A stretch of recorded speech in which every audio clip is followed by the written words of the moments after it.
Good morning, ladies and gentlemen. Welcome to Standard Bank's 9th episode of our Masterclass series. Today, we're talking about sustainable finance.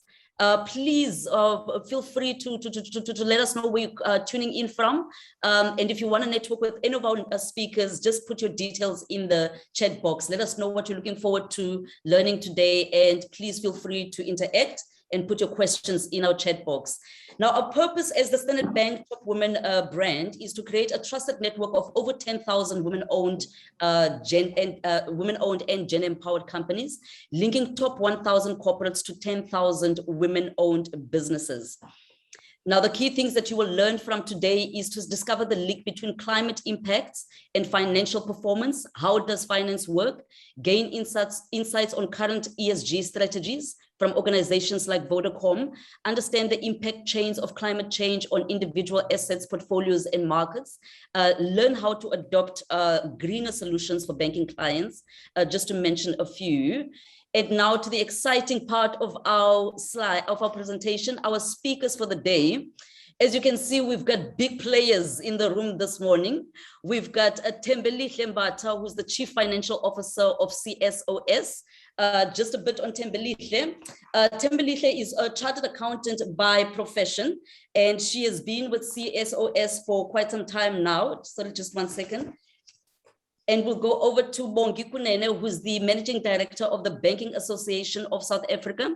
We've got Taki Nechitenze, who's the Director of External Affairs, Vodacom South Africa, and Sasha Cook, who's the Head of Investment Banking, Western Cape, and Executive Sustainable Finance for Standard Bank. We'll get back to our speakers shortly, and they will each introduce themselves. Just give you a warm greeting. Please feel free to join our Top Women community. There's a lot of giveaways. There's a lot of free tickets to go around and gifts to go around for the Top Women conferences coming up on the 6th and the 7th of October. And please feel free to join us live on any of our social media platforms. There's our Facebook details, our LinkedIn, Twitter, YouTube, and our Instagram account. Now back to our lovely speakers. I just want to introduce to you, we'll start with Sasha Cook, who, as I said, Sasha Cook is a chartered accountant by profession. Sasha has held various leadership positions within Standard Bank. In 2017, she was appointed as Head of Corporate Finance Solutions for SA Solutions, a SA business based in Joburg. In 2019, Sasha moved back to Cape Town and currently splits her responsibilities as Head of Investment Banking for the Western Cape and Executive Sustainable Finance. So Sasha today is our expert in the sustainable finance field. Sasha, if you can just give our audience a warm welcome and just let us know what you're looking forward to today. Thank you, Babalwa, and welcome to everyone. It's really an honor to be here today. And your introduction is very apt, Babalwa. You know, my background is I'm a chartered accountant. And I think when I was doing my articles back when I was in my early 20s, I would not have thought that I would be sitting in front of such a wonderful panel and audience talking about sustainability. And for me, that is really the crux of this. This is a journey. It's been a personal journey for me. It's certainly been a journey for Standard Bank. And I think education and awareness and sharing of knowledge and information is so critical to really drive some of the behavioral shifts that we need to as a country, but actually as a, more globally. So thank you. I really look forward to this, and I expect to learn as much as I hope to share. Thank you so much, Sasha. Thank you for that warm welcome there. And then we'll go to Bongi Kunene. Just a brief on Bongi Kunene. Bongi Kunene is the Managing Director of the Banking Association of South Africa. She has assumed this position on March the 16th, that was 2020.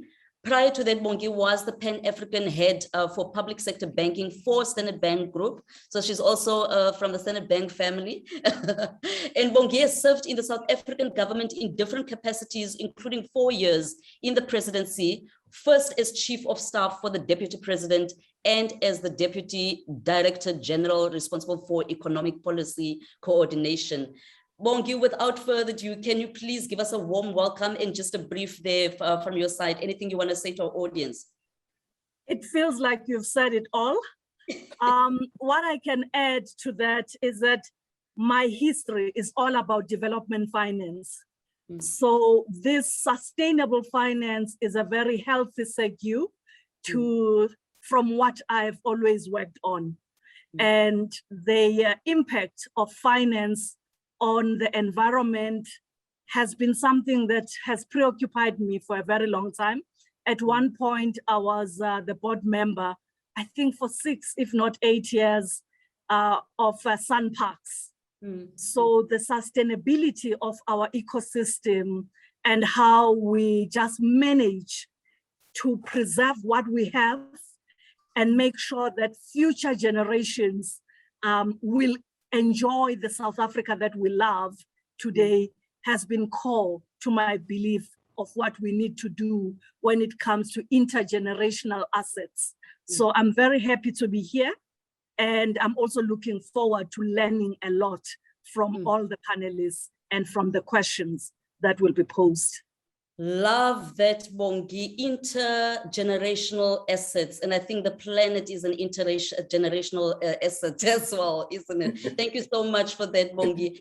We'll go over to Belichimbata, who is also a CA by profession. Belichimbata is the CFO, the Chief Financial Officer of CSOS. And Belichimbata was also a winner of a number of awards through our Topo Media's award programs. 2018, she won the Public Sector Leader Award, and she was also finalist for 2 categories in the Standard Bank Top Women Awards for 2017. So we're sitting with hot talent here. Belichimbata, do you mind saying your hello to our audience and let us know what you're looking forward to? Good morning, Babalwa. Good morning, my fellow esteemed panelists. You know, it's so exciting to be here.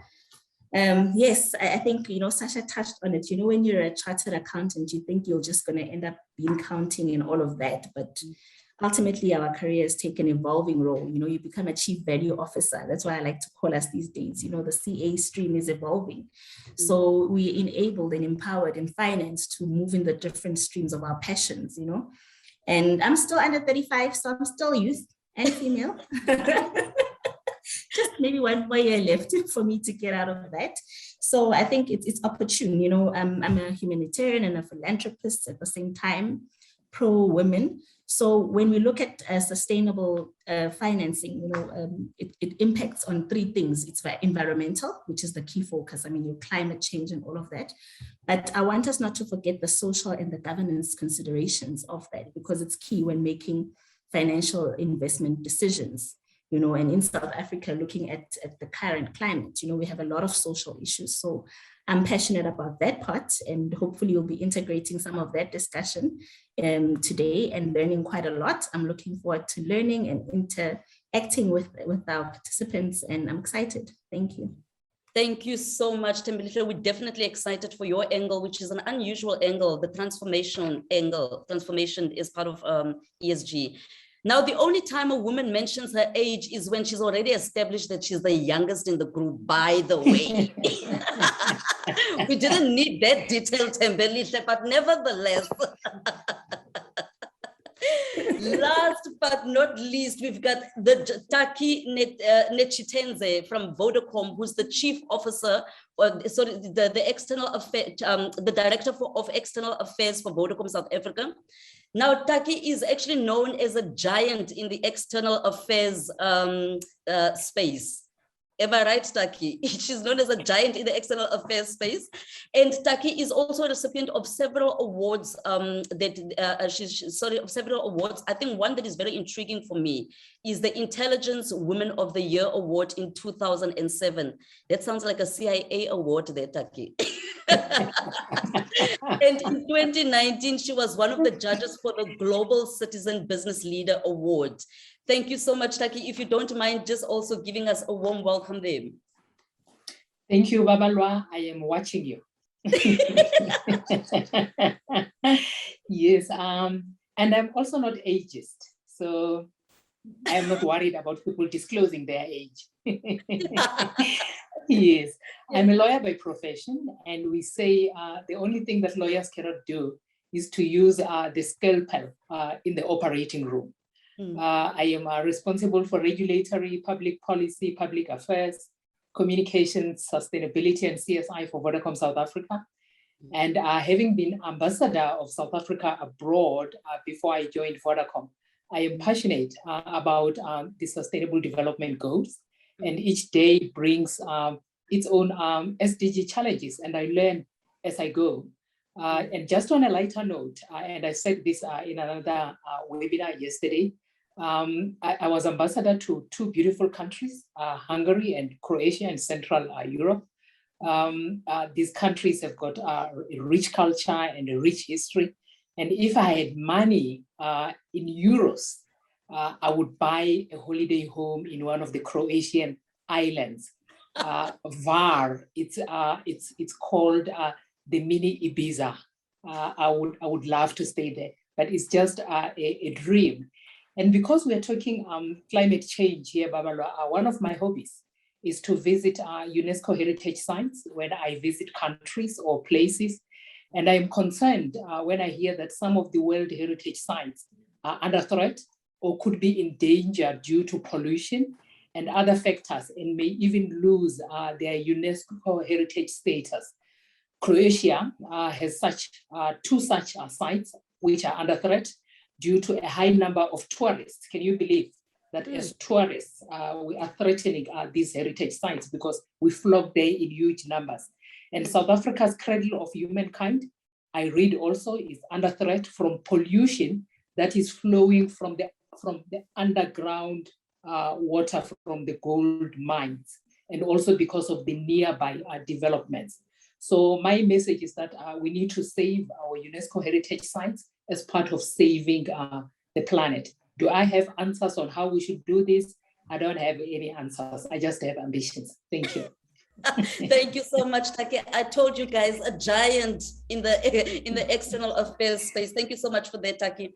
Now, we just want to welcome a couple of our to our speakers. We've got a couple of guests actually from government. We've got the Department of International Relations with us. We've got JSE, welcome, and we've got Standard Bank from Standard Bank and from some engineering companies that are online as well, that has joined us. I think we've got the DDG from the International Relations there. Just to let you know of the audience.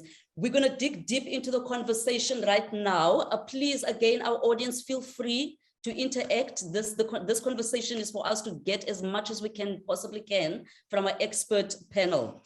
Now, sustainable finance has emerged as a response to a world that is seeking to bridge the gap between racial, social, and gender gaps. That is what they say. And more importantly, according to experts, sustainable finance could actually help drive Africa's economic recovery from COVID-19. The reason why we are having this conversation is because we do believe that Africa is primed for a sustainable finance boom, especially given its potential in the renewable energy sector. Having said that, we're going to dig immediately into our conversation. Sasha, I think we'll start with you as the expert in the sustainable finance field. Creating a more sustainable future requires an all-hands-on-deck approach with all industries having to play a role. The finance sector being at the top of these industries. What is the role of the financial sector in creating a more sustainable future, and how can sustainable finance help drive Africa's sustainability agenda? Thanks, Babalwa. Sure. We could talk for hours on this. Look, my view is that financial institutions play an absolutely critical role in driving the sustainability agenda. Why? Because financial institutions play a significant role in allocation of financial resources. And if you think of how financial institutions, banks or non-banking institutions, actually allocate their financial support, that can drive or grow certain aspects of our economy faster. So what am I saying here? Essentially, if financial institutions allocate more financial support towards green, social projects, as well as companies that are actually targeting tangible improvement in their own sustainability performance and metrics.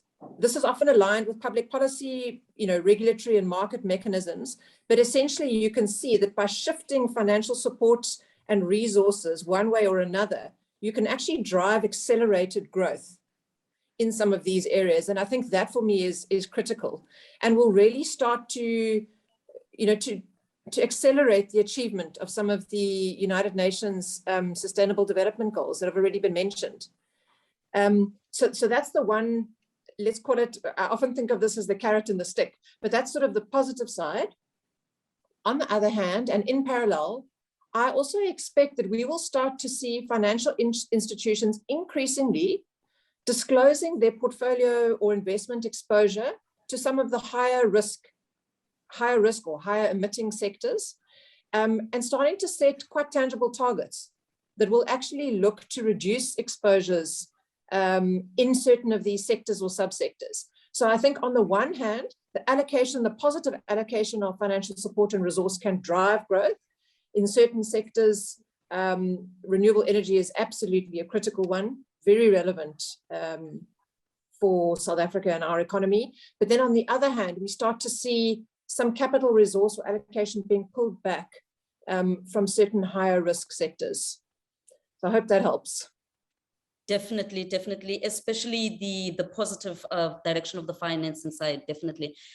Before we go too deep into the subject, Sasha, maybe you can also just help us with this question, which should be one of the first questions. What does sustainable finance mean and how has it evolved over the years? Before we go. You're right. Maybe we should have started there. We should have started there. There's an assumption that people understand what sustainable finance is. There are so many terms associated with sustainable finance. It's almost its own language, to be honest, but let's bring it back to layman's terms. It is not necessarily a whole new suite of products. It is an innovation or an overlay to existing financial services and products that allows ESG considerations, so environmental, social, and governance considerations, to be embedded into these products and really start to drive some of this behavioral shifts that we've spoken about. So what these suite of products do is, instead of purely looking at financial returns, which has often been the case for financial services and products, there's a very strong consideration of the non-financial impact, and that is typically focused on the environmental impact of the investment or the product, as well as the social and governance impact. So it's really embedding ESG considerations into financial services and products. 100% understood there. I think we'll probably need accreditation, some certificates at the end of this. Thank you so much for that, Sasha. I think if we can just go over to Taki.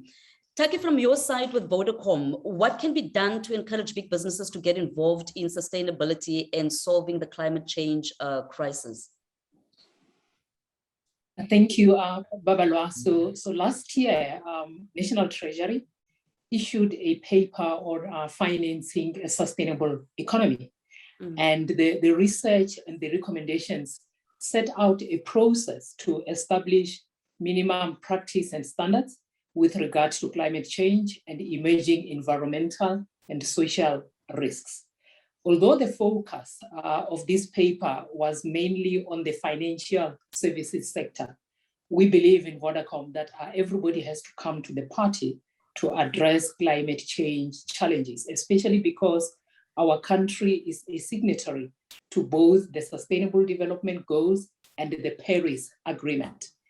Climate change is not just an issue of green activists, the young lady Greta, or enthusiasts, but it is a responsibility of all corporates and us as individuals. More and more as Vodacom, we are seeing investors during our investor roadshows beginning to ask questions relating to our commitment to environmental, social, and governance issues. They are not only just asking questions about our financial performance. We are also reading of rising shareholder activism on climate change, with some shareholders calling out directors and executives who are sitting in boards of companies which they consider to be laggards in climate change initiatives, especially on fossil fuels. So I will be joining one of the sessions at the COP26 in Glasgow, Scotland, in November on this topic. I was in Madrid 2 years. When I was ambassador, I also had the opportunity of driving our COP, hosting at the time.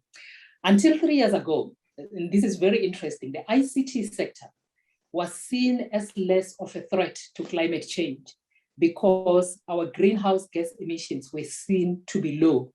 Even when National Treasury came with the carbon tax legislation, in our engagement with them, they made it very clear that their view was that the telco sector is not a big emitter. However, when we launched our purpose pillars, in order to connect for a better future in 2019 as the Vodafone family, because our parent company is Vodafone, indications are that by 2030, the ICT sector will contribute about 2% of total global greenhouse gas emissions, closer to aviation. So this is scary, but it is not surprising as we begin to embrace higher generations of our networks, such as 5G, that I guess are gasless, and with more people now transacting and working online, especially now during COVID. This also because the more data we consume, the more energy is required. The more we get converged with technologies, the more hardware we install that guzzles our energy. But we are sure as Vodacom that our business performance and growth should not come at the expense of the environment. COVID gave the environment a bit of a breather last year. That was our observation with the global hard lockdowns. But as life goes to the new normal, we go back to our old habits. And I believe that if there is time to accelerate the pace of lowering our environmental footprint, it should be now or never, because hard lockdowns showed us that we can lessen our toxic environmental footprint. The challenge lies in balancing interests, Babala, which is a bit difficult because, for instance, if global travel is minimized drastically, then people lose jobs and the economy suffers. And the question then becomes, for the jobs that are lost, can new green jobs be created? I am not an expert and I'm learning as I go. My team actually and I are looking at this concept of green jobs. I don't understand it very well. They've done some research, and this afternoon, coincidentally, we're going to be discussing this. And then there is also a tendency to make sustainability and climate change a sustainability team problem. And I'm happy to see chartered accountants here owning up. Companies need to embed sustainability into the business and get business owners whose operations are contributing to the environmental footprint to take ownership. The role of sustainability teams should just be to provide frameworks on and trends on what is happening in the external environment and also target monitoring.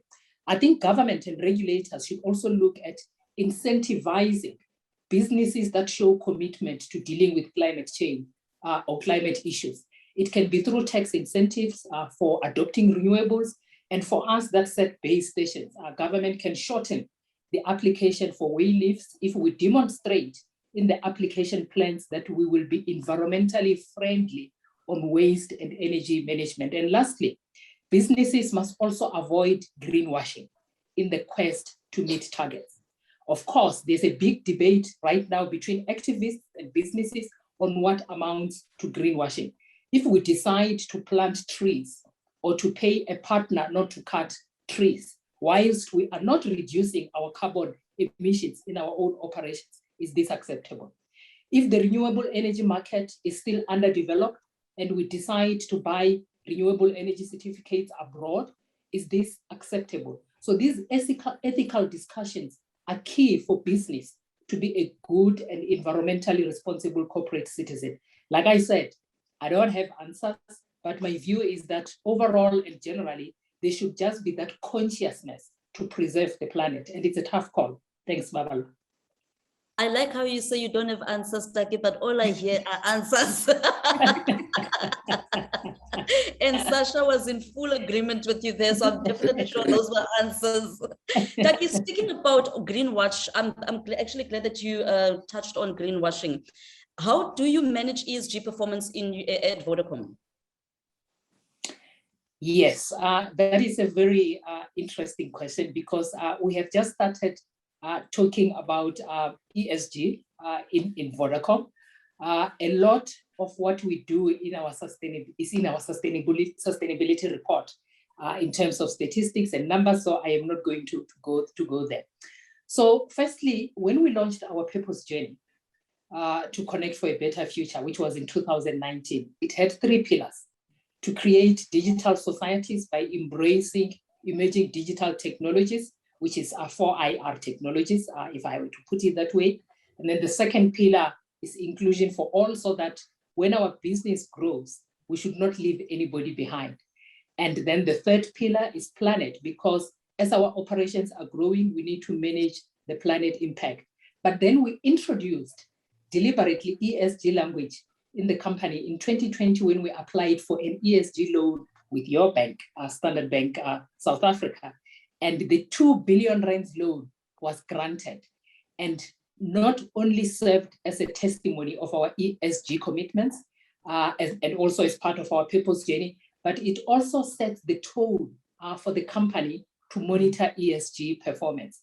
The first thing that we did after getting the loan was to set up an EXCO-sponsored ESG steerco, driven and championed by our CFO, another chartered accountant. And then the second champion was External Affairs Director, myself, who is responsible for the E and the S. And then, of course, the company secretary, who is responsible for the G. There are several indicators that are measured on an annual basis to determine our ESG score. And the good thing is that the indicators cut across all business units. And this approach gets executives across the company to drive ESG as part of their business as usual, because they have to supply the steerco with data on a regular basis. And where the scores are low in certain indicators, they have to make commitments to up the company performance on that indicator. So the steerco and the proof points from the business units are the first part. Then we have the investor community that I mentioned earlier, that now asks the group CEO and the CFO ESG questions, not just the traditional performance, financial performance and EBITDA related questions. So our investor relations unit is close to the ESG process and filters the investor needs back into the company, and this feeds into the steerco and it goes directly into the business unit. So as we walk the journey with our ESG rating agency, whose name I will not mention here, we are also mindful that the different rating agencies have different methodologies to assess ESG performance. And we also tap into those other criteria and methodologies in order to have an all-rounded approach. Then the last part is reporting, not just for the rating agencies to give us a good score, but to ensure that the information that we put in our websites and in our integrated report and our sustainability report is transparent and clear. And we report not just on the good, we report on the good, the bad, and the ugly, so that you should know us for who we are. Because if we don't talk about the bad and the ugly, then we don't improve. Thank you very much for that, Taki. I must say it's really an all-rounded approach that you have there. Love the accountability structure that you have. And a 2 billion rand loan is definitely an endorsement. I'm going to apply. So Sasha, we're coming for you. Sasha will be contacting you afterwards. Thank you very much for that, Taki. If we can go to, say on the banking side, Bongi, from your side, is this a traditional business imperative for banks to talk about climate change? You had asked that question 10, 15 years ago. I doubt very much that you would have found a lot of acceptability, even the language. It was very nascent and it was at the beginning. But there are a couple of points that have been mentioned by other panelists. So just to give you a glimpse of how embedded this climate change agenda is now in banking. I sit in BASA, as a managing director, I work with all banks. So our working mode is via committees and forums. So the paper that Dagi referred to, the Financing a Sustainable Economy paper, was a technical paper of the National Treasury, which was actually launched in the Climate Risk Forum of BASA. And we provided the Secretariat service for that, for a very simple reason, because we want this information to be aggregated and as far as possible to be a standard that when you talk to a bank, you should be able to engage on the same taxonomy. What are these issues that we are discussing? But also we wanted that technical guidance on disclosure should be the same. So companies work with rating agencies. Dagi has already said that they look for different issues, but from the banking perspective, we want to make sure that South African assets, when you value them in terms of climate perspective, you've got the same kind of disclosure that is being asked for every listed company.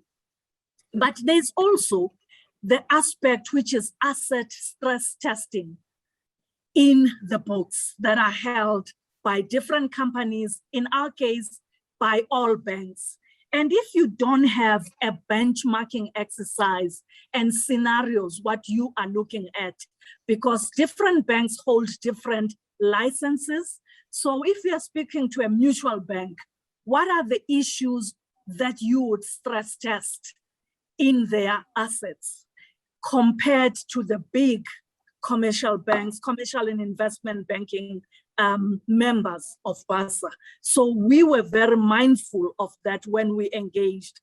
And we also want to have a sense of competencies, because the moment you talk about this in an aggregated way, there are always going to be capacity constraints and different competencies. So from a BASA perspective, we're looking at how do you upskill and how do you train the sector? So you raise all boats at the same time. And because this is an evolving landscape, we also wanted a sense of engagement with policymakers. And probably at this stage, I would say Parliament in particular. What are these things that they look at? We want to have a developmental angle to the conversations, because it's not about amending policy. It is very much about the framework, and then which products work in what framework.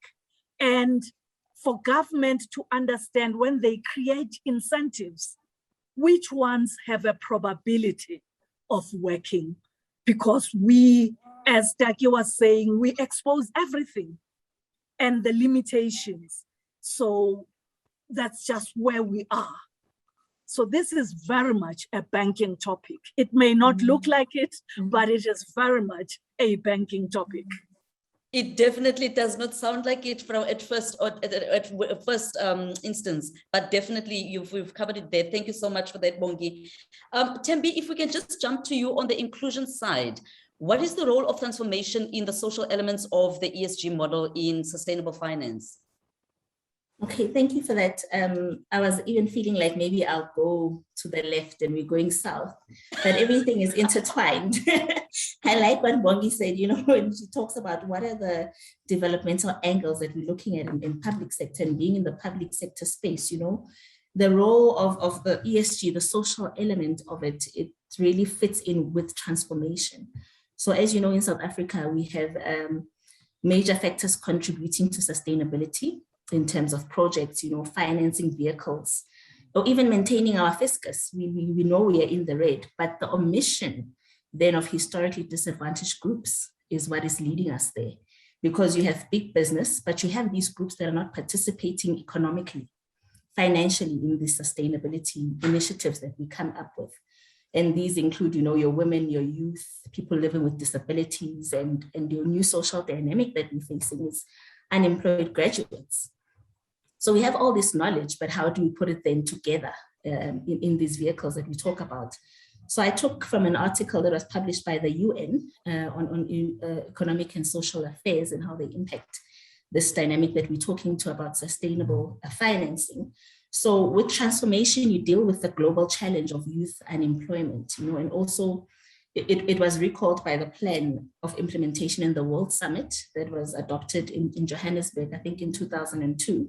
So among the concerted efforts and measures that we need to put in place is to enable developing countries like South Africa, to achieve sustainable development goals. It's big language. And I like what Taki put in, we're not structured in terms of what we do. Being in the regulatory space, the community, the CSOS is a community, it's a regulatory body. So we have impact. We can, in our regulations and the legislation that we publish, governing community schemes, we can put some of these ESG goals to say, what is your community scheme doing around, environmental aspects, developers in the property space. We cut down the trees, we put buildings, because most of our key stakeholders, it's sectional titles, community schemes, your retirement villages. How are we then as a regulator putting those into collaboration? But going back to the issues around developing our social elements in transformation, you look at chapter 3 of the 2021 agenda, it looks at strengthening employment and income generating programs to eradicate poverty. It's the big elephant in the room in our country setting, and the agenda invites governments to establish measures that are directly or indirectly generating remunerative employment and productive occupational opportunities, that are compatible and country specific, obviously, to ensure that we scale and take sufficient care of the prospective increases in the labor force that will then feed into these vehicles. One of the elements that we touched on when we looked at sustainability, I think when it was starting a few years ago, it was CSI.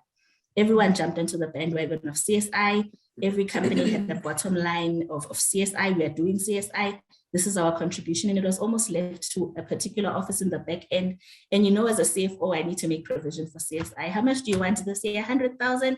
Here you go. What are you doing with it? Is it making an impact? We don't know. So, but these initiatives are meant to take care of the social impacts of sustainability.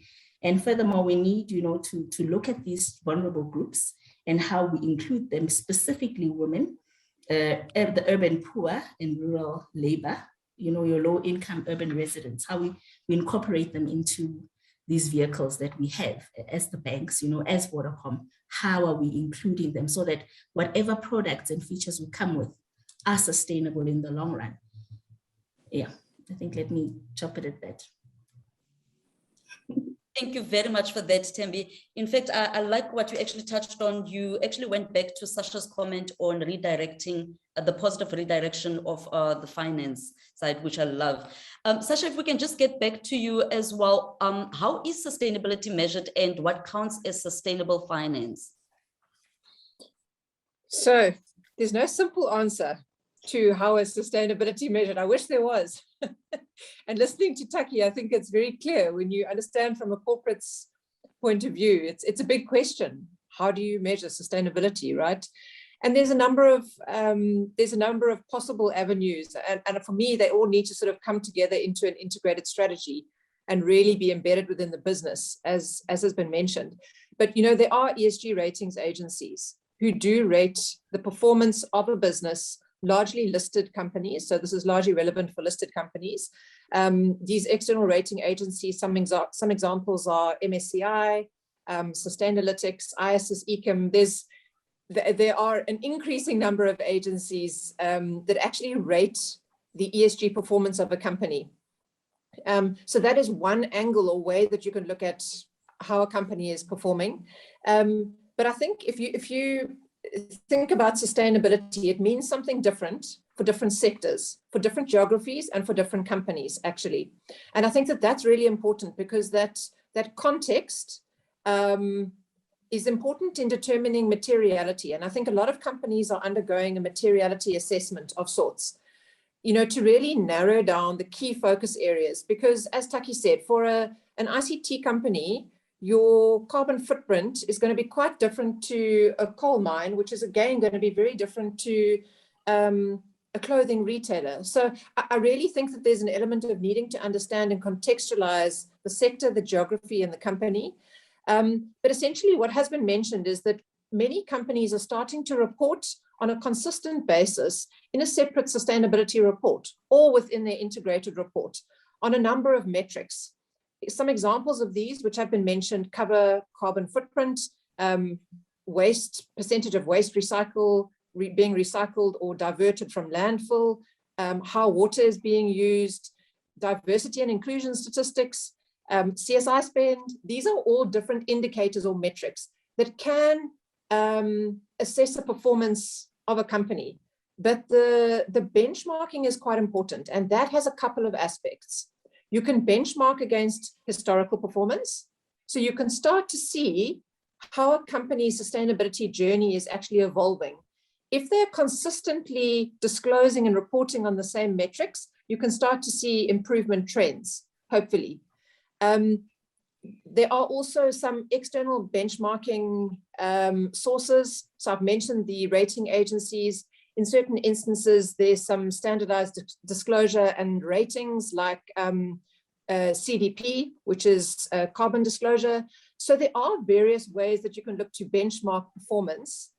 And I think what has also been touched on is the consistency around reporting, which is a real challenge at the moment.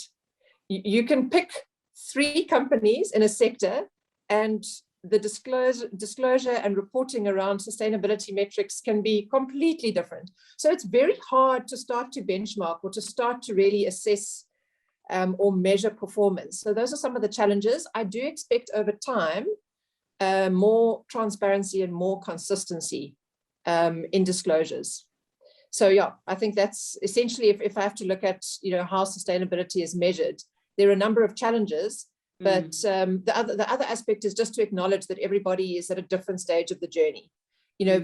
I think it's quite clearly moving in the same direction, whereby this is not going to reduce on the priority list, sustainability. If anything, I think it's going to continue to be critical or be bumped up on the priority list. And I think requirements around disclosure and reporting is probably going to increase. So I think over time, corporates will get to a more consistent place in that journey. 100%. Thank you so much, Sasha. Bongi mentioned something about asset stress testing. Is that also one of the strategies that Standard Bank uses? Absolutely. So, I mean, just from a Standard Bank point of view, and also shareholder activism has been mentioned. Standard Bank has publicly committed to disclosing a climate strategy by March next year in our next set of reported accounts. And part of that includes the aspects that I was talking about in terms of setting of targets around exposures. It also involves TCFD, and this is why I said there's a whole nother language. But TCFD is the Task Force for Climate-Related Financial Disclosures. So essentially, these are guidelines around how corporates should, and particularly for financial institutions, it's really relevant to understand how we should be looking to disclose in respect of climate finance. And stress testing is critical. Someone mentioned the Paris Agreement earlier, and I don't know whether that's, again, when I say there's a whole new language, I really do mean that. I feel like there needs to be a little dictionary, a sustainability dictionary published. The Paris Agreement, in simple terms, is a global agreement that was signed up to by almost every nation on our planet in 2015. And as a result of that, it has almost set the direction of travel that we're all working towards. So we ask ourselves the question, why are we doing this? As a planet, we are all pulling in the same direction. And the Paris Agreement essentially has a clear goal to try and limit global warming to within 2 degrees, preferably 1.5 degrees above pre-industrial levels. And that requires very specific commitments around reduction in carbon emissions. by 2030, by 2050. So the stress testing that Bongi mentioned is so critical, because if we're in a path and we're undertaking certain initiatives today, that needs to be with a goal in mind of actually aligning with the Paris Agreement goals. Otherwise, as a planet, I don't think we have any hope of making the shifts and getting to where we need to be. So I think there's a huge amount of testing and an understanding of how portfolios align with that. There's another aspect around physical risk and actually looking at our exposure to some of these risks, stress testing in certain ways and understanding the risk that that poses to us as financial institutions. So what is the risk that we actually see because of the geography and location of some of the assets that we actually finance and the physical climate risks that are associated? I'll pause there. Sorry, I see you were needing a break. Thank you. Thank you very much for that, Sasha. Thank you very much for that, Sasha. Tembi, listeners, to our audience and our attendees, we do have a poll coming up right now. Please feel free to answer those questions. Tembi, if I can just link to you, Sasha mentioned something about all these agencies that are coming up now. What opportunities are available for women entrepreneurs in sustainable finance? Thanks, Babala. So some of the opportunities, I mean, businesses are increasingly introducing targeted empowerment initiatives that falls more into the social side, such as CSI, which I've already mentioned. In the government space, we have your preferential procurement targeted incentives for disadvantaged groups. But I think even with that being said, you know, the opportunities are actually forming vehicles or structures that are organized. You know, in the construction space, we have something called South African Women in Construction, SAWIC. They're starting to organize themselves so that they're able to enter. Some industries are unpenetratable on your own. So I come as Lihle and I want to get into the banking space. I can't. I need to have some kind of a vehicle that is structured, that we all share the same vision and come in with a particular proposal. So in our sector, we have women in sectional title that are there playing that space, you know, in the sectional title space, you know, you're managing agents and such organized structures, you know, your youth in property administration, that's a new organization that's coming up. It's NPOs, such as focused on organizing themselves and creating opportunities for different constituencies. And with the pandemic, you know, there's been real changes, you know, in creating opportunities that we don't see. And this has almost had a pulling effect of resources. You see how each country has come up with vehicles for financing in the COVID pandemic. Who would have known we had back pockets of something that we can put together quickly and have a solidarity fund, for instance. So there's a lot of opportunities when it comes to, you know, women entrepreneurs also in sustainable funding. You know, we look at opportunities that are there. I think earlier on we touched on renewable energy. So we're looking at alternative energy industries. You know, the burden on Eskom in our country is just too much. We need to start looking at other opportunities, you know, independent power producers. So you're looking at sustainable elements. That's where green meets job opportunities, meets, you know, the whole space. You're looking at the issue of unemployed graduates that we have. I know your CETAs are looking at placing unemployed graduates. So it doesn't take up the financial burden of investing in a particular activities, because you do have government structures that are formed to give you the resources. So the opportunities there for unemployed graduates, if you have a startup business as an entrepreneur, but you need resources, you go to your banking CETA, you go to your environmental CETA and your other CETAs to get those resources. So they are paid for, but they bring human resources into your space. And, you know, there's grants on one hand, the soft loans that I think Standard Bank is talking about. Taki touched on it. I'm coming for you, Sasha. I also want an ESG loan. So, you know, there's a lot of opportunities in this space, but if we find a way to plug them into each other properly. Thanks. Thank you for that, Tembelihle. And indeed, there are a lot of opportunities out there. Just for those that didn't know, even before COVID-19, the sustainable finance market was flourishing, apparently.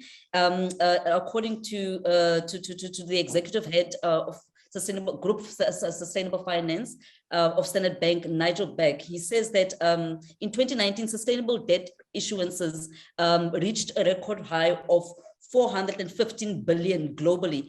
So meaning that it has increased by up to 60% from the previous year. So definitely there are opportunities out there. Taki, we touched on the issue of risk. The issue of risk came up. I just want to find out from you, what is Vodacom's views on exposure to climate change and including physical and regulatory risks? Yes, when I was ambassador, we used to talk a lot about desertification. And when the concept started, I couldn't understand what it meant. And then now I learned that it's about, the deserts are getting harder. So when that happens, it means when the soil hardens, it means it's going to be difficult for us to drill our base stations, which means you are not going to have connectivity. And then we're beginning to see sporadic flooding and fires. These have the potential to damage our infrastructure. When our infrastructure is damaged, then it means you don't have communication. And I always say, the fastest way to kill a modern economy is to destroy the communication infrastructure. Mm-hmm. So it is important that we need to safeguard the planet so that we save everything. So as we expand, we have these climate change risks in mind, and we are preparing accordingly. And I'll give you examples. Part of the IoT products that we use, for instance, in agriculture, one is called precision farming. It integrates security and agricultural solutions. And from a single view, the farm owner can have visibility of all the assets with the chips that are tracking our livestock to protect them from theft, and also monitoring soil moisture to determine which plants to plant in order to address the unpredictability of climate change. So you're beginning to see now with climate change that what used to be seasonal plants or seasonal produce are no longer happening as we used to know it when we were children. What we used to plant in winter, today you can plant it in summer. So the technologies that we use actually help to check the soil moisture so that we should be able to give advice. And as our IoT capability and big data and AI capability matures, we will be able to build solutions that will help us to mitigate the harsh physical impacts of climate change. And the good thing is we also test these solutions within our own operations before we give them out to our customers, because charity has to begin at home. And on regulations, we ask for the removal of more of regulatory barriers on the adoption of renewables in particular, and e-waste management. I need to acknowledge that our government's decision to up the cap for self-generation is a step towards the right direction. But we would like to see more IPPs, independent power producers in the market, and easy access of these credible suppliers of renewable energies through a publicly available database, so that when we enter into power purchase agreements, we must be sure that we're entering into power purchase agreements with accredited IPPs, just like in the building industry. Before you choose a construction company, you have to go to the building association. So without that list or schedule of the credible IPPs, we may end up entering into partnerships with IPPs that are going to give us, an uncredible renewable energy sources. And in the physical world of building and in construction, when you don't have a good construction company, then you see the houses are collapsing. We have seen that a lot with the RDP houses. And then the disposal of e-waste is also another area that requires attention, and not mainly from a regulatory perspective, because I believe our government does have enough regulatory mechanisms and safeguards in place. What is required is more public awareness. A simple notice that says that do not throw your old electronics or your electrical equipment into the municipal waste bin. It can go a very long way. I know companies like Woolworths, they do put a box outside, so you can go and throw in your old batteries. We need to be mindful of those things. So we continue to work with the Department of Energy and Environmental Affairs to understand the direction of policy and how we can contribute to the achievements of the targets in the Paris Agreement and also in the SDGs. We have been lucky to be excluded from the first phase of the carbon tax legislation. And through our planet initiatives, we are working towards reducing our greenhouse gas emissions to minimize the tax burden when it comes to us. So whilst carbon offsets, and this is my last point, while people are talking about carbon offsets today, they're talking about renewable energy certificates. And we say, whilst carbon offsets and renewable energy certificates are available out there, we believe in Vodacom in just reducing our emissions by adopting renewables directly. And that is why we want the regulatory framework to be clear in the space of the independent power producers. That was a loaded one. Thank you so much, Taki. I can see now why everyone is referring to you as the Wikipedia here. Thank you for that, Taki. Taki, you mentioned, I love what you mentioned. You mentioned a couple of opportunities there, like, you know, for agri-tech entrepreneurs and IPPs on the market.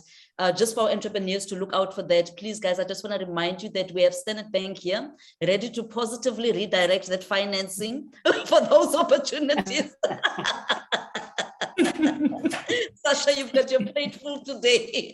No, my phone's going to be ringing. All right, we'll get back to the CEO of Banking Association of South Africa. Taki touched on regulation, Bongi.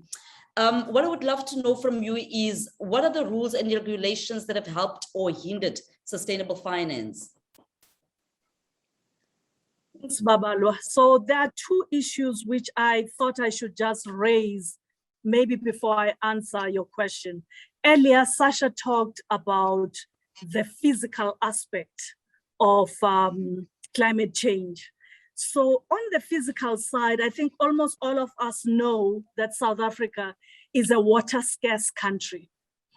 But what really combines to make this a very negative issue is that we are getting drier, twice the speed what we used to be in the past.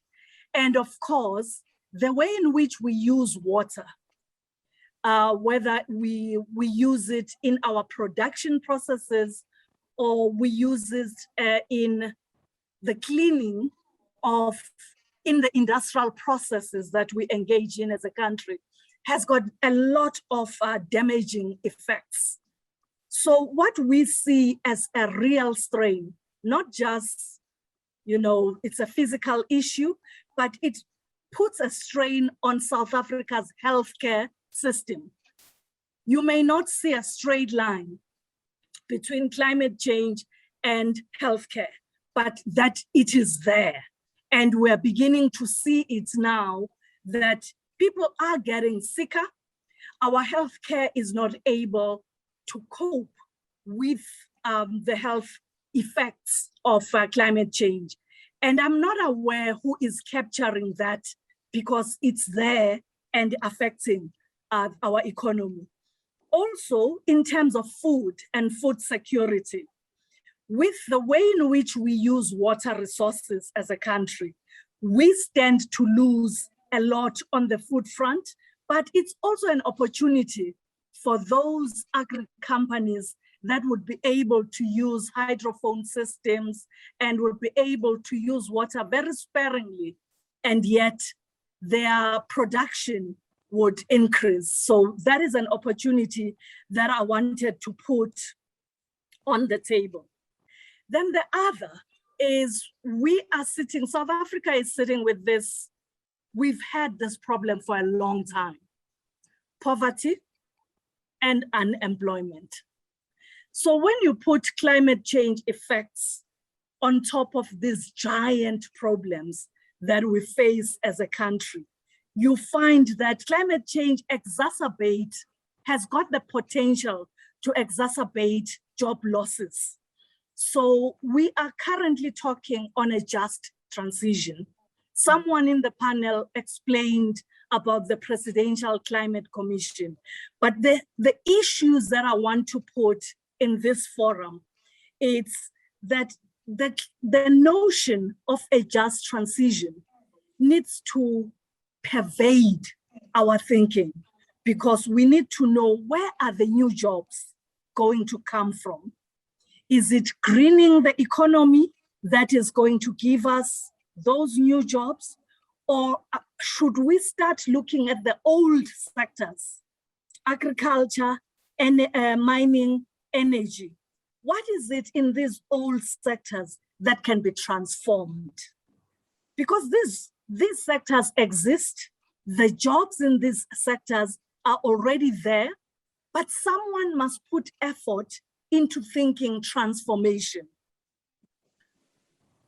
If you've got industry players who still have about 40 years to grow in these sectors, and you know that these are dying sectors because of the new ESG and the new ways of doing business, what transformation capabilities need to occur in those spaces?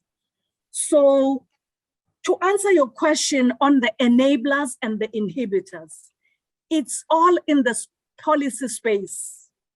And what policies do we need?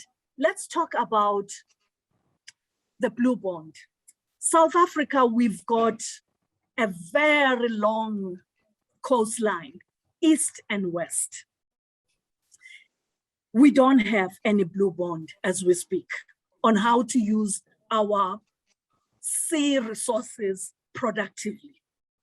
So I know in the audience here, we've got students, we've got people who are practitioners in the climate issues, but we also need an intersectionality approach, multidisciplinary approach on informing the government when it puts regulations. What should we look at? So if you were to put the wind turbines in the sea, do they have potential to destroy the environment for the whales and the whole ecosystem that exists in the sea? Who has done, what does the science say? How do you create new value? Because that's a potential new asset for all of South Africa, for all of us.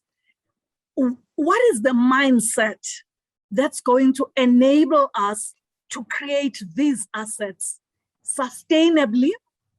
And earlier I spoke of intergenerational assets. There's also, in terms of the mindset, the intergenerational wealth component. So if you've got that, if I stick to the example of the ocean, you have it as an asset that's not able to give you returns in 3, 5, 7, 10, 15-year cycle, but can give you 40-year returns. Who is well poised to think in terms of 40 years? Is it particular families? Is it philanthropists? Who is out there? And among the youth today, if you were to apply metrics and a way of generating wealth, which says, I may be 22 today, in 40 years' time, when this asset matures, I should be able to pass it on to another generation. But what is it that I need to do today? So there's a lot that I think is an inhibitor and enablers, but it's the mindset for me, Babalwa, that's going to do it. Who gets involved, how, when? 100%. Thank you so much for that, Bongi. You know, the more you talk about this, the more we actually see. I mean, you mentioned even the health sector there. So it's not just about particular sectors, but there could actually be ESG, new opportunities for entrepreneurs across sectors as far as this sustainable finance is concerned. Sasha, just coming back to you, do you have anything to add to that question on rules and regulations that have helped or hindered sustainable financing? And if I can just add, maybe what would you say are the key challenges or hurdles to overcome in order to drive growth in the space? Yes, I think on the regulations, I think it's been touched on already, but you know, if we look abroad to more developed economies, there are some very developed taxonomies. So if we look at the EU taxonomy, for example, and I think I mentioned a taxonomy is no more than a consistent classification system. That is quite important in really driving the market or driving the segment of the market, that standardization, transparency, it'll drive confidence in the market and consistency. And we're already seeing, you know, work underway to develop a local South African green taxonomy. So that for me is really positive. There are existing guidelines and principles in the market that have certainly helped drive growth in this space. I think I've mentioned some of them already, but if we look at, you know, even if you look at bodies like the JSE and the role that they play, you know, there have been some new segments, sustainability segments created on the JSE to acknowledge and, you know, accommodate some of these new financial instruments that weren't in place 10 years ago or were lesser known maybe 10 years ago. And within that, it's constantly evolving, because transition bonds, we've spoken about blue bonds, you know, Bongi mentioned transition bonds, sustainability linked bonds. These are all new instruments that we need to understand and ensure that our policies and guidelines actually make space for and accommodate. So I see this as continually evolving, and the increased standardization and transparency for me is critical in the market. Challenges and hurdles. Bongi's mentioned a few. For me, if I think of the journey that I've been on, education and awareness are so critical here. This is still relatively new. It's still relatively nascent. So we really do need to, as a starting point, understand the issues and then understand, you know, some of the terminology that we've mentioned today. And I apologies if we haven't explained ourselves along the way, because there probably have been a lot of phrases that we just use day in, day out that people are thinking, what is this word now? But genuinely, education and awareness, I think, is critical here. The availability of data and consistent data is a real challenge. And, you know, it's been mentioned a few times, and you can see a consistent theme in the passion here that it is not a responsibility of a small handful of individuals within corporates or within, you know, various forums. This has to become part and parcel of our DNA in every way that we engage at work, whether it's with clients, whether it's with our funders, whether it's with our investors, in fact, with our employees and with our customers. We have to be asking questions. And for me, there's a natural curiosity here. We need to be curious about sustainability. We need to be asking the right questions, asking sometimes difficult questions. They're not always easy questions to address, but we need to be asking the questions. And so for me, this needs to become part of our own DNA and part of the culture of every organization to really start to see some shifts. I love the fact that you touched on education there, Sasha, very key, because Bongi mentioned the blue bond there, and I was expecting a green bond. So I'm sure there has been some confusion. Definitely new language. As in the ocean. And it doesn't exist because no one has created it. The environment for its creation has not been, the regulations have not been created. And there's some young person, maybe even in this space, whose passion is the sea economy opportunity. 100%. Thank you so much for that, Bongi. If we can come back now to you, Thembi. What are some of the sustainable finance initiatives that you have at CSOS? Okay, thank you for that. I think, Babala, let me start maybe just on a little bit of background in terms of the CSOS, what we do. Creating awareness is a big issue for us. When you hear community schemes, people think you're dealing with communities, and it doesn't bring it back home that, we're actually an ombud service we established in terms of the CSOS Act. And we under the Department of Human Settlements, we established to regulate the conduct of parties between community schemes, sectional title developments, housing share block companies, as well as housing cooperatives in the retirement space. So in essence, we are government's one-stop shop for dispute resolution, training of conciliators and adjudicators, as well as government governance documents that we issue. I saw there's an opportunity there. We are a regulator. We issue governance documents. We guide. We issue best practices. And I'm seeing an opportunity here as I'm learning. I'm making notes. I'm seeing an opportunity, especially in government. Especially education and training. We touched on education and training. There's someone in the chat that mentioned it. It all starts with the children. Why don't we start with the school kids? Why don't we start advocating sustainability from a young age? The kids are the future, the youth are here, but they're stuck. So in looking at the development, even of our own documents, we have a standard structure in public sector, how we report on our APPs, how we report on our annual reports, and ESG goals are not there. They're not found. But, as a country, we want to report holistically. I'm glad Treasury has issued some papers around that, but they're more guiding business. But we as government, we need to transform also in our reporting. What are the initiatives that we have? So in that context, at the CSOS, we're looking at setting up a transformation fund, which is a social investment into the sustainable economic activities in projects within community schemes and the property sector. So I'm quite excited about that. The initiative entails an incentive or development finance scheme, which will be managed under the CSOS to establish a mechanism whereby existing and experienced executive managing agents, offer subcontracting opportunities to historically disadvantaged managing agents and exposing some of our youth to the sector, to this property sector.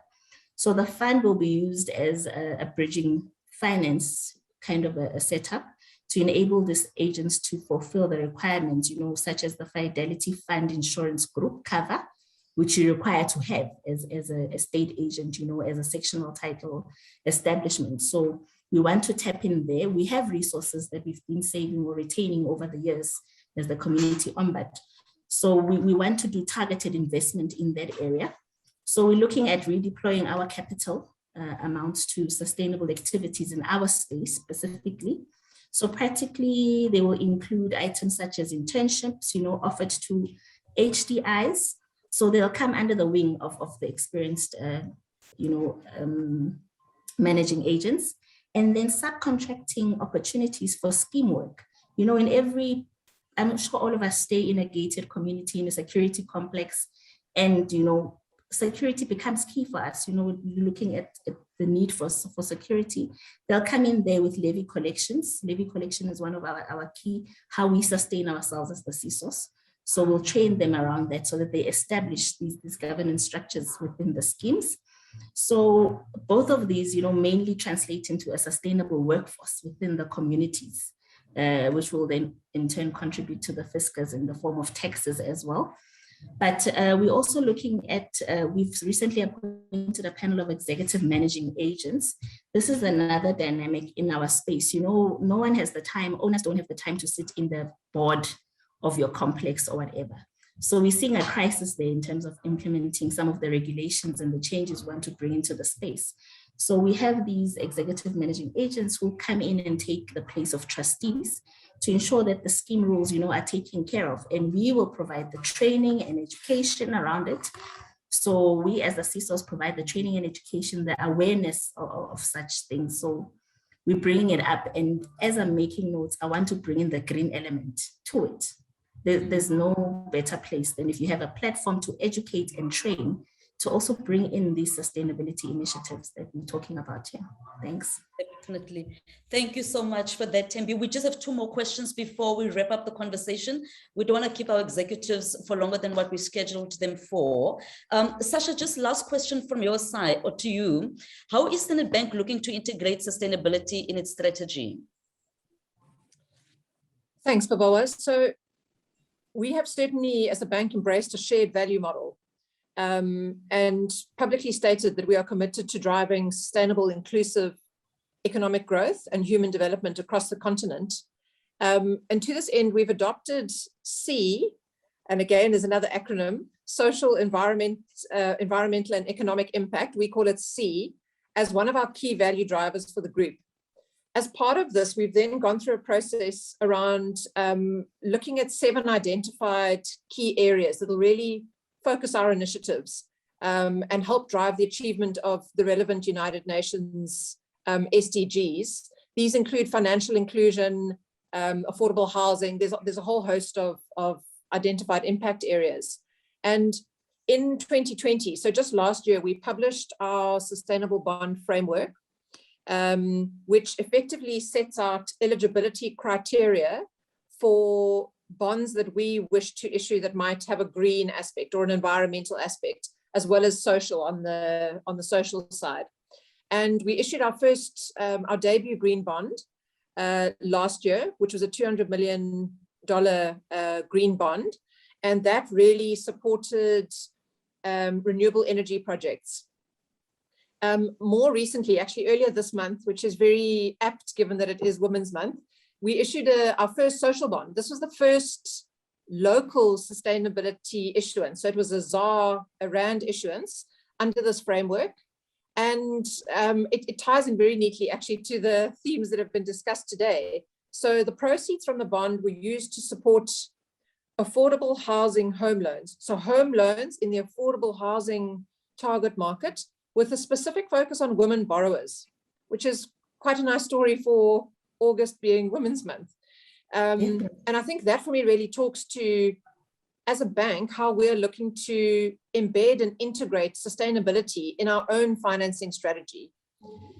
We also, in 2019, established our own dedicated sustainable finance team, which is the team that I form part of, to really drive, so I've spoken about our own financing strategy, but we established this team to really drive the engagement with our corporate clients. And I think the loan that Taki mentioned is a great example of this, where we see significant opportunity to support our clients with innovative products, as both we, as the funder, and our clients are actually continuing on this journey. And that word comes up a lot because it genuinely is a journey for all of us. Thank you very much for that, Sasha. Sorry, Bongi, if we can just come back to you while we are on the banking. Just one last question for you, Bongi. The impact of what is the impact of climate change on normal business banking?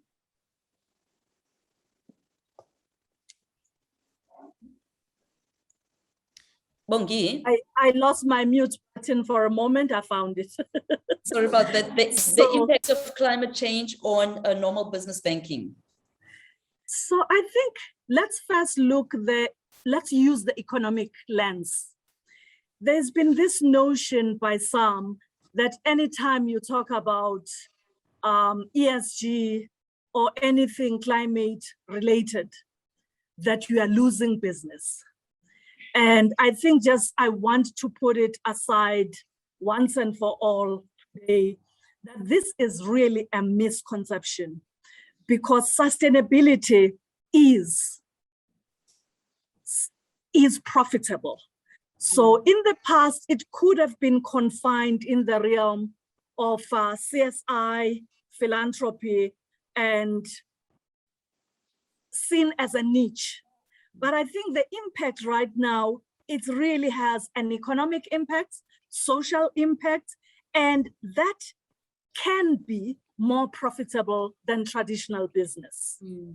So there have been a number of studies. The one that I want to cite is about HSBC. It was done by HSBC on the S&P 500 Environment and Socially Responsible Total Return Index. And that really showed that this type of business is becoming more and more profitable. So the other impact comes on cost savings. A lot of new things increase costs, but there is potential with proper value creation to save costs as you take the ESG route. Because when you go energy efficient systems, for example, those have a potential of reducing the footprint, the environmental footprint that the business operations have, and that is good for cost reduction. And there's also the market base, that because this is new, it provides everybody with a new market base. So it is more, what I would say is everybody has a responsibility to their shareholders to go chasing for this new value. It's there, go for it. All of us, whatever business you are in, I would say the start should be in the valuation methodology. Whatever you are looking at as assets, look at also how you value them, because that's where you are going to extract more value or create completely new value. Thank you so much for that, Bongi. I must say, the way you talk, you're not even looking at your notes. It sounds like you sleep, eat, and drink, dream ESG, sustainable finance. I told you that my background is development finance. So at last, it's happening. At last. That's why you have to even join us after your vaccination. Thank you so much for that, Bongi. Taki, one last question for you before we go over to our audience questions. Can you tell us more about Vodacom's sustainability agenda and how you manage climate change? Yes, let me just start with Bongi. I don't know if I should say Bongi for IMF. Yes. No, Taki, I've been to the World Bank twice. So part of this is that inculcation. No, we can feel it coming through you. And by the way, we have hackathons in Vodacom to encourage innovation. So Blue Bonds can have a space there. Yes, so our climate change plan and narrative stems from our 3 purpose pillars, which I mentioned earlier. And what is key is our reporting, which is done through the ESG steerco, which I mentioned earlier, and of course, the Social and Ethics Committee of the group board, using all the measures that were mentioned earlier by Sasha. So the first pillar, which is digital societies, our ambition there is to provide affordable internet for all. Bongi spoke about the triple scourge, of unemployment, poverty, and inequality. We are also looking at financial inclusion in order to ensure that the unbanked get banked. Gone should be those days of money sitting under the mattress and people's security is threatened. And we do all this by embracing 4IR technologies. But as I mentioned, when you start embracing 4IR technologies, these are energy guzzlers because they require a lot of data consumption. We are also now into financial services, Sasha, not just mobile money outside South Africa, but we are in lending, payments, insurance, and savings in Vodacom South Africa. Although this is a small contribution to our overall revenues, but the business is growing exponentially, and we have a lot of learnings to take from the veteran banks, whilst at the same time we are leveraging our big mobile phones, customer database, and also leapfrogging using big data analytics to tailor-make our products and services for our customers. And on inclusion for all, that's where our social footprint sits, both commercially and from a CSI perspective, because we believe that you don't contribute to societal transformation only through CSI. You have to make sure that every product that you develop as a company has got a social element in it. So we focus on education, fighting gender-based violence. We deal with, we are very conscious about gender empowerment, not just for our employees, but for our customers as well. And we are also in the health space. The Vodacom Foundation alone manages a budget of 120 million rands on an annual basis, just for community-based projects. And I am proud to say we don't do this alone. We say we run our CSI projects in partnership with government, because we are supporting government projects and government initiatives and programs. And we also work very closely with our civil society organizations, because they serve as our eyes and ears. And then I'm government, I'm coming for that one.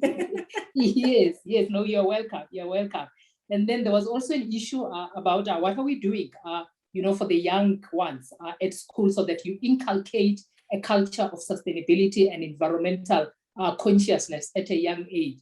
So we are now we have started embedding sustainability into our CSI programs. And we have started with the basics, those multicolored waste bins, so that the young ones should be able to sort out their waste. And as I'm talking about this, Babalo, I'm asking myself, and for government that is sitting here, why are we still waiting for these multicolored bins to sort out our waste in our residential and office spaces? Having lived in Europe, and not even in Western Europe, I was in Central Europe. This was a basic service. Year after year, we get told that you're going to get your yellow and red bin, but it is not coming. And then on the planet pillar, we manage our water and energy consumption, and also our waste generation from various sources. And we instill this planet culture, not just within Vodacom, but across our entire value chain. So we use our in-house Internet of Things solutions for energy efficiency in our base stations to remotely manage energy consumption and water consumption. For instance, we've got 7,000 of our base stations that are IoT enabled. And we follow research with the World Health Organization, the ITU, on electronic magnetic fields and how they impact the health of our customers. And then lastly, although we are not a big water guzzler, I liked that Abogi mentioned that we are a water scarce country. So we continue with efforts to manage water consumption, taking lessons on what could have been day zero in Cape Town. Now people are talking about when is day zero coming in Joburg. I think people are very nervous right now. So we started installing water efficient taps in our offices. We do water harvesting from rain to use for irrigation in our gardens. And with COVID, we have more waterless stations. And then on waste, we bale our food waste and we reuse it in the company as compost in our gardens. And we have also replaced plastic bags in our stores with paper bags. I saw a question here about single-use plastics. And we have also reduced single-use plastics in our canteens. So we also manage e-waste by responsibly rejuvenating and recycling batteries in our base stations. And we also recycle our old devices and we repackage them and we resell them as good as new to those that cannot afford smartphones. And we now, with COVID, we are encouraging our employees to work from home. And we have now taken a conscious decision that this is not just going to be a COVID culture. As we are looking at the new ways of working, we are saying those that can work from home without impacting their company, the company operations, please work from home. But we also still recognize that human beings are social beings. So from time to time, you still need that human contact. But we believe that with lesser people in the offices and on the roads, it reduces traffic on the roads, it reduces our consumption of water, it reduces our consumption of energy, and it also reduces the waste that we generate in the office. So we have pledged to halve our greenhouse gas emissions by 2025. And this target is monitored by the Social and Ethics Committee and our parent company, Vodafone. So there is a lot that I can talk about here, but let me just stop here so that we get an opportunity for more questions if there are any. That is very, very, very aggressive, innovative excellence from Vodacom's point of view there. Unfortunately, we will not be able to take any questions from our audience, but we will allow you to email your questions to us, and we will make sure that we get in touch with our speakers to get you the relevant answers. And to our audience, the whole conversation will be available to you on the website. It's just that today, because of the subject and because we're not familiar with the subject, there was a lot to unpack and there was a lot of groundwork to be done. I just want to thank all of our speakers. Thank you so much for your time, Sasha. Thank you, Tembelihle. Thank you, Taki. And thank you very much, Bongi. If you have any final comment that you'd like to make, please feel free. Is there anything that you'd like to say, Sasha? Final comments? No, I think thank you. Thank you for hosting this, and thank you to the panelists and the audience for dialing in. I mean, I always find these sessions really energizing to feed off the passion that clearly exists. Definitely. You know, to have a panel of women that are so influential and, you know, can really make a difference, I think is quite exciting. So thank you. Yeah, it's been great. Greatly appreciate your time. Anything from your side, Tembelihle? Thank you so much. Final comment, it's that, you know, it all starts with us. I'm happy that all of us are in spaces where we can actually make a difference and we can actually input to the strategy. So I've learned quite a lot. I think the CISOS team must get ready for some changes there in sustainability reporting and all those other great that I've gotten through the chat. So really appreciate the opportunity and the engagement. Quite insightful. Thank you so much, ladies. Thank you very much. Bongi, any final comments from your side, Bongi? Maybe I can create, it can't be a slogan because it's a sentence. So I would say that it is time to realign the way we do finance and to reconfigure the financial architecture in our country. Very well said. Thank you very much for that, Bongi. It begins with us and it's time to redirect. Thank you so much for that. Taki, any final words from you, Ambassador? I have learned a lot. I'm actually sad that we are closing because I would have just wanted to just sit and listen to my fellow panelists, you know, sharing their knowledge. And I'm going to reach out to you so that we invite them to also come talk to my colleagues at Vodacom. And to everybody that is listening here, I say climate change starts with us. Simple things at home. And this is what I learned in Europe. Switch off the lights in the rooms if you're not in there. Always monitor the water leakages in your house and don't ignore it, report it. Even if you see it in the street, don't make it a municipal issue. It starts with us. Thank you so much for that, Taki. And I would also love to thank all of our audiences. Thank you for joining us from everywhere. We will answer your questions and we promise we will get your questions to the relevant speakers. I just want to close as well with the same line that we actually opened with. Sustainable finance has emerged as a response to a world that is seeking to bridge the gap between the social, gender, and racial gaps. And I would just like to close it on that one. Thank you so much for your time, guys. Please remember to join us for the Standard Bank Top Women Conference on the 6th and the 7th of October. We do have free tickets available for our audience today, just to make up for the fact that we couldn't ask your questions directly to the audience. Thank you very much, guys. Have a great day. Thank you. Thank you. Thank you very much. Merci beaucoup. Merci.